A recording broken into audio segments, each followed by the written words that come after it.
नमस्कार साथियों, जानवी ITI के ऑफिशियल यूट्यूब चैनल पर आप सभी का एक बार फिर से तहे दिल से बहुत बहुत स्वागत है। जिन साथियों तक ये वीडियो पहुंच पा रहा है सभी इस वीडियो को पूरा देखिए और अपने सभी साथियों में वीडियो को शेयर जरूर से कर दीजिए, ताकि जो आज की क्लास होने वाली है, वैसे तो मैं हर क्लास में बोलता हूँ कि इम्पोर्टेंट ही है, तो ये भी इम्पोर्टेंट ही है, तो इसमें तो कोई बताने वाली बात नहीं है भाई। इम्पोर्टेंट क्लास है, अपने सभी साथियों में शेयर कर देना है। और आरंभ करते हैं।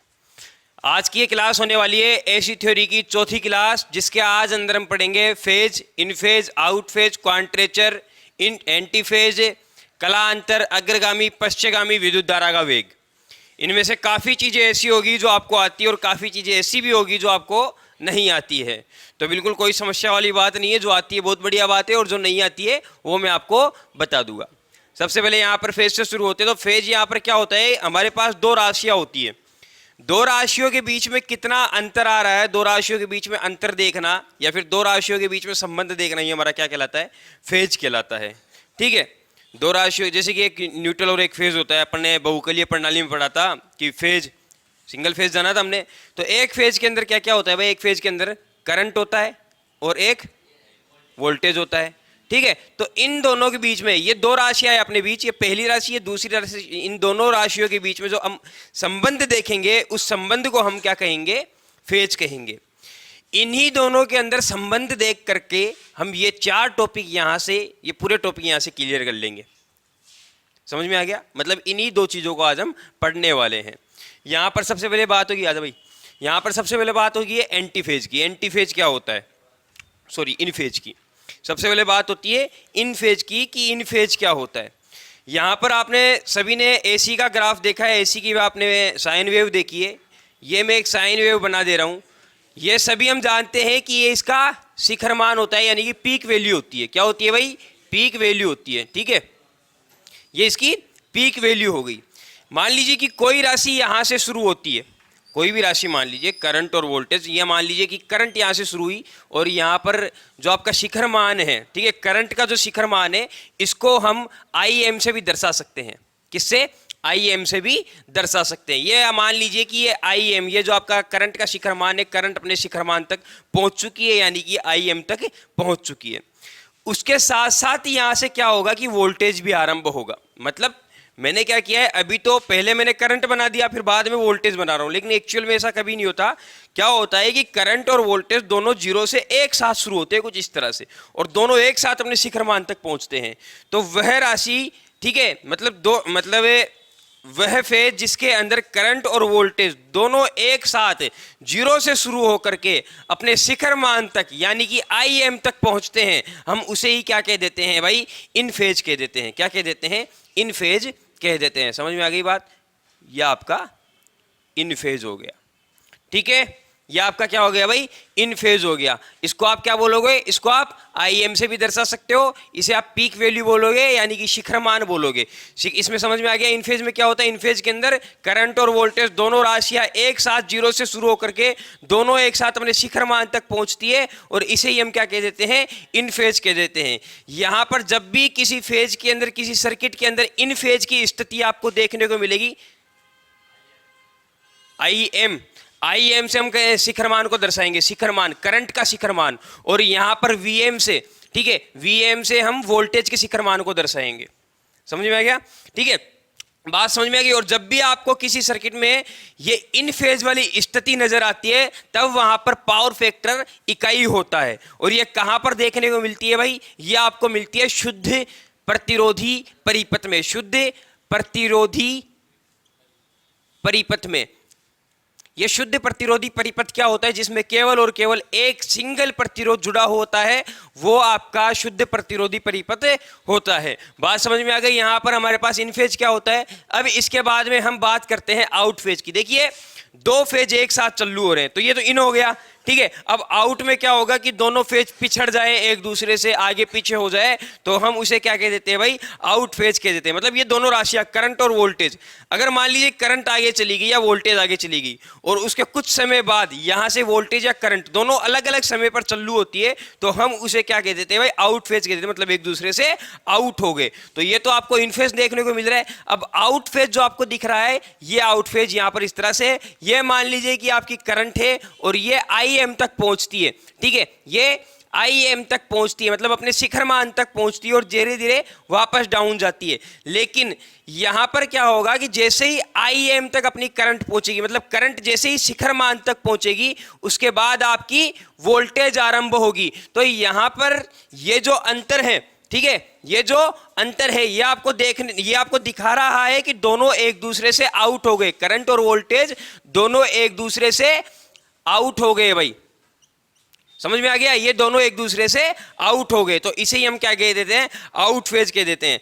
आउट फेज के अंदर ये कोई कंपलसरी नहीं है कि इसके अंदर जो फेज कोण होगा, यानी कि जो आपका मान लीजिए कि ये फेज कोण आ रहा है, ये फेज कोण का मान कोई निश्चित है, इसके अंदर कोई निश्चित फेज कोण का मान नहीं, ऐसा नहीं कि 90 ही हो, ऐसा नहीं है कि 80 180 हो, इसके अंदर कितना भी हो सकता है। मान लीजिए कि अगर 25 डिग्री भी पिछड़ गया है तो वो भी आपका आउट फेज ही हो जाता है। आउट फेज यहां पर आपका दो प्रकार का होता है, आउट फेज दो प्रकार का होता है। सबसे पहले होता है क्वांट्रेचर और दूसरा होता है एंटी फेज। क्वांट्रेचर के अंदर क्या होता है कि ये वाली जो स्थिति है, ये सबसे पहले ये इसको समझिए, ये 90 डिग्री की स्थिति है और ये आपकी 180 डिग्री की स्थिति है और ये 270 डिग्री की, और यहां पर इसको थोड़ा और आगे 360 की स्थिति। तो यहां पर ये वेव 180 से जाकर के ये वापस 360 पर पहुंचेगी और ये इसका आधा, मतलब इसको 4 हिस्सों में हमने बांट लिया है। कितने हिस्सों में बांट लिया है, 4 हिस्सों में हमने इसको बांट लिया। इसको थोड़ा और आगे बढ़ा देते हैं, इसको हमने 4 हिस्सों में बांट लिया। आपकी जो क्वांट्रेचर है, क्वांट्रेचर में क्या होगा कि आपके दोनों राशियों के बीच में 90 डिग्री का अंतर होगा। कितने डिग्री का अंतर होगा भाई, 90 डिग्री का अंतर होगा।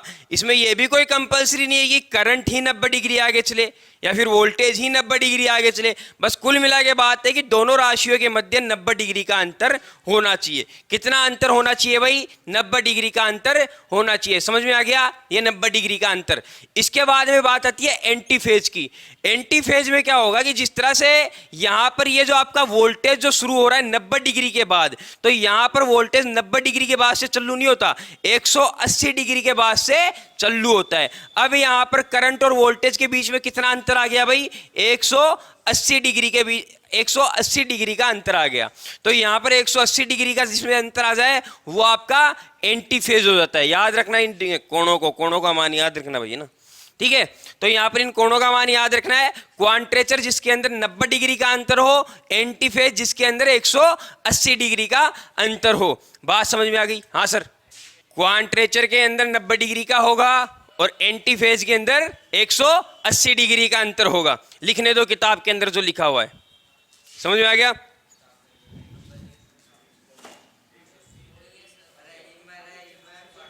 ठीक है, समझ में आ गया, कोई दिक्कत नहीं है, ठीक है। अब इसके बाद में बात आ रही है कलांतर की। अब मैं आपको यहां पर फेज कोण अंतर बोल रहा हूं, ये नाम थोड़ा अजीब सा लग रहा है। फिर एक महापुरुष आया और इस अंतर को उसने कलांतर का नाम दिया। क्या नाम दिया भाई, कलांतर का नाम दिया।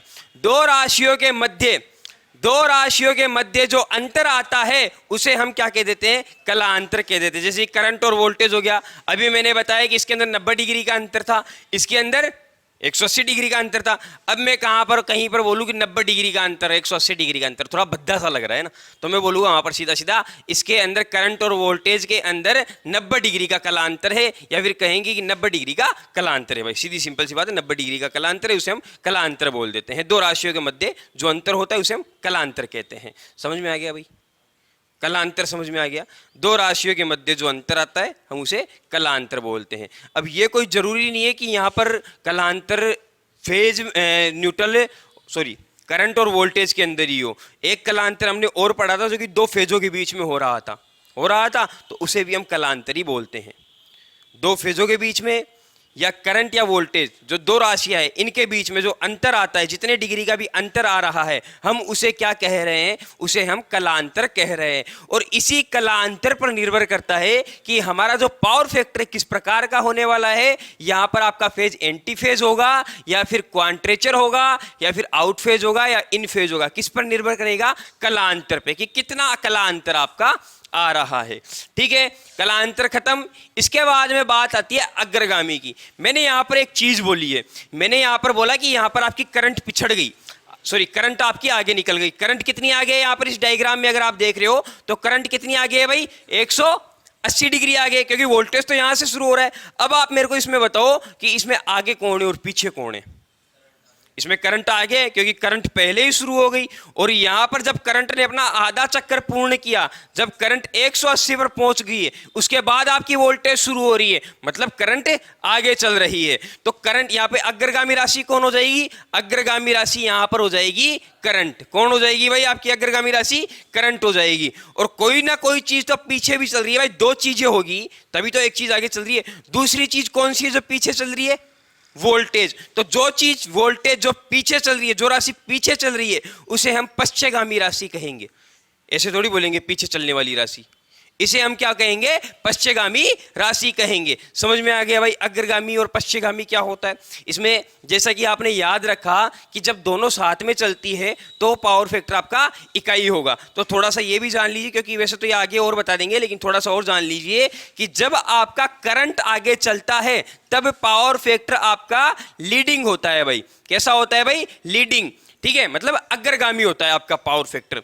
और मान लीजिए किसी भी सर्किट के अंदर, सर्किट कोई सा भी हो, किसी भी सर्किट के अंदर यदि आपका वोल्टेज आगे चल रहा है, ठीक है, वोल्टेज आगे चल रहा है, या फिर इसमें देखो एक एक तरीके से और बोल सकते हैं। मैं यहां पर तो क्या बोल रहा हूं, करंट आगे चल रहा है, वोल्टेज आगे चल रहा है, लेकिन मैं यहां पर यह भी बोल सकता हूं कि वोल्टेज पीछे चल रहा है। यहां पर मैं यह भी बोल सकता हूं कि आपका करंट पीछे चल रहा है। तो घबराने की जरूरत नहीं है। यहां पर ऐसा लिखा हुआ आ जाए कि करंट आगे चल रहा है या वोल्टेज पीछे चल रहा है तो पावर फैक्टर लीडिंग यानी कि अग्रगामी, या फिर ऐसा लिखा हो जाए कि वोल्टेज आपका आगे चल रहा है या करंट पीछे चल रहा है तो पावर फैक्टर लेगिंग। ये लेगिंग क्या होता है भाई, पिछड़ जाना, ठीक है, क्या होता है, पिछड़ जाना, जिसे हम कहते हैं कि आपका फोन लेग मार जाता है, कभी कभी बटन पहले ही दबा देते हो, सॉफ्टवेयर 2-3 मिनट बाद खुलता है, तो उसे क्या बोलते हैं, लेग, यानी कि लेग हो रहा है, पिछड़ रहा है। तो क्या इसे क्या कह देंगे भाई, लेगिंग कह देंगे, यानी कि पश्चगामी कह देंगे या पिछड़ जाना कहेंगे। तो यहां पर पावर फैक्टर कब कैसा रहेगा, समझ में आ गया।